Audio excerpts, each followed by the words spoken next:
ఏంట్రా ఇలా జుట్టు రాలుతుంది? జంక్ ఫుడ్ ఇప్పుడే మానెయ్యి. వారానికి 3 సార్లు ఆకుకూరలు తిను. ఆకుకూరల వల్ల ఊపోయగలు. ఈ వీడియోలో తెలుసుకో. నమస్కారం, నేను పాలకూర. నన్ను తినడం వల్ల రక్తం పెరుగుతుంది, కాంతి చూపు మెరుగుపరుస్తుంది, వెయిట్ గెయిన్ కి సపోర్ట్ ఇస్తుంది. నేను క్యారెట్.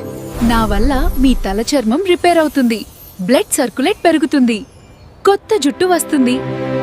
నేను మెంతికూర. నా వల్ల డండ్రఫ్ తగ్గుతుంది, జుట్టు పెరుగుతుంది, షుగర్ కంట్రోల్ అవుతుంది. నువ్వు కరివేపాకు. నన్ను తలింపులో వాడడం వల్ల జుట్టు నాలా అవుతుంది, షుగర్ తగ్గుతుంది, డైజెస్టివ్ సిస్టమ్ మెరుగుపరుస్తుంది. నమస్కారం, నేను తోటకూర. నేను మీ రక్తాన్ని పెంచి జీర్ణక్రియను మెరుగుపరుస్తాను, వెయిట్ లాస్ కి సహాయపడతాను. నేను చుక్కకూర. నా వల్ల మీ జుట్టు వేర్లు బలపడి జుట్టు స్ట్రాంగ్ గా పెరుగుతుంది, అలసట తగ్గుతూ రక్తం శుద్ధి చేస్తుంది. నేను గోంగూర. నా వల్ల మీ జుట్టు వేర్లు బలపడి హెయిర్ ఫాల్ తగ్గుతుంది. నాలో విటమిన్ సి ఉండడం వల్ల మీ నోటి రుచి పెంచుతుంది, ఇమ్యూనిటీ బూస్ట్ చేస్తుంది. నేను ఎగ్. నా వల్ల ప్రోటీన్ పెరిగి మీ జుట్టు వేర్లు బలంగా మారుతాయి. నేను మునగాకు. నా వల్ల మీ స్కిన్ గ్లో అవుతుంది, జుట్టు బలంగా వస్తుంది, కొత్త జుట్టు రావడంలో సహాయపడుతుంది.